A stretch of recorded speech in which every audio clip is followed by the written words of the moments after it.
we've obviously got a range of examples here about how people are impacted.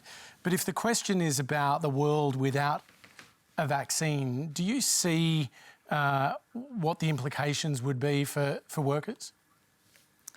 Well, I think the implications of no vaccine and living with this virus over a long period of time will be incredibly difficult for working people and for our economy. I mean, what we know is that we already have a massive increase in unemployment that's likely to get, even in its official figures, up to 10% by the end of the year. And we all know the real figure is likely to be double that. And every day we see people losing jobs. So we need a plan for national economic recovery. And if we don't get the virus under control, then the challenges of that will be great. But this is the time we need the federal government to lead. It's really the moment where we have to recognise that other levers in the economy are severely damaged and will be for a long period of time. Consumer spending is going to be really depressed for a long period. Are you saying we know that exports not doing enough? are depressed? I am saying that the government's not doing enough because we can't have piecemeal approaches to saving jobs and creating jobs. This is actually a time where the government has to act in a comprehensive way, has to act fast. It has to think about what are all the elements of different sectors of the economy and how they can be supported, because you can't rely on private enterprise to be the solution when they themselves are damaged, as you've heard tonight from Paul and others. You need to have government injecting funds, using public money for public good, so we can actually see a way through this that's going to be good for workers, but also for the businesses that they spend the money in, for our whole community and for our economy. And I don't think we are getting that comprehensive response. And there's no time to waste on this. This is the time for government to lead and spend in a way that does things. The government's not doing enough and it's not doing it fast enough, according to I think, Michele. frankly, that's frankly absurd. I mean, this government has introduced huge measures, obviously, in the support payments through the job seeker and job keeper payments to support people through the earlier parts of this crisis. The Commonwealth has provided substantially more funding, $314 billion compared to only $45 billion from the state. So at every point it's shown leadership. But the reality of this virus is that it's not going to be a one-off. There's not going to be a single moment. The Commonwealth has continued to roll out measures as this virus has continued to go on. You've seen only in the past week support payments to complement the specific measures that are in place for paid pandemic leave in Victoria. And there's absolutely going to be a need for leadership from economic recovery from both the government and from the private sector.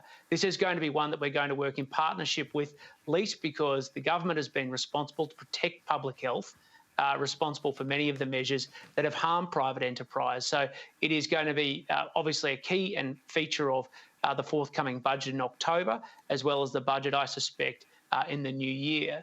But I do think we all face a very challenging environment where if a vaccine is not found, that we're going to have to find a sustainable way, and I've said this consistently throughout every other answer, a sustainable way to manage supporting people through what could be a very uncertain future.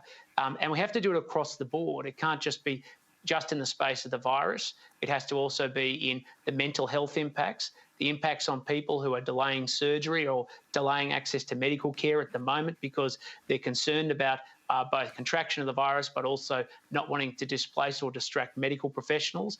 It's got to be in the space of supporting unemployed people to get back to jobs. This is an enormous task.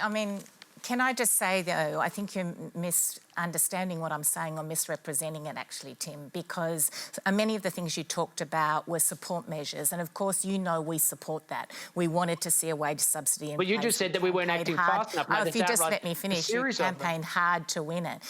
But what I'm talking about is what we need to do to stimulate the economy. And you're, in fact, already winding back elements of support. So there'll be less money for people to spend when you cut back the JobKeeper payments. There'll be less money for people to spend when you cut back what's available for those on JobSeeker. And what we need is people to be able to have money to spend in the economy. That's what's going to be good for their local businesses. And these are the elements of the plan that are missing, because it's not enough to just support people to be able to have, for example, a new bathroom, when what we want them to be able to have is something like public and community housing. So we need investment in TAFE. We need investment in infrastructure that will have a legacy for the next generation, because it's the next generation that are going to be seeing the long-term impact of this. Absolutely. And that's where government investment needs to go. The impact on young Australians is going to be extraordinary from this pandemic, and that's why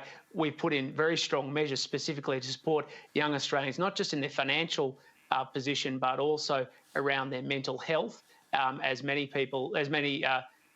young Australians need at this time. And there are going to be so many measures that are going to be taken, that have been taken already, that will be taken in the coming months, and will continue to be taken by the federal government. What we also need is, frankly, the states to step up. I just went through them before.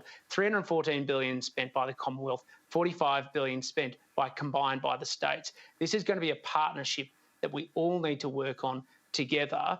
And I wasn't misrepresenting anything. You said we weren't rapid in our response. We absolutely were rapid with our response. In fact, some people criticised the rapidness of the response because we focused on how we could support people precisely at the time they needed the help.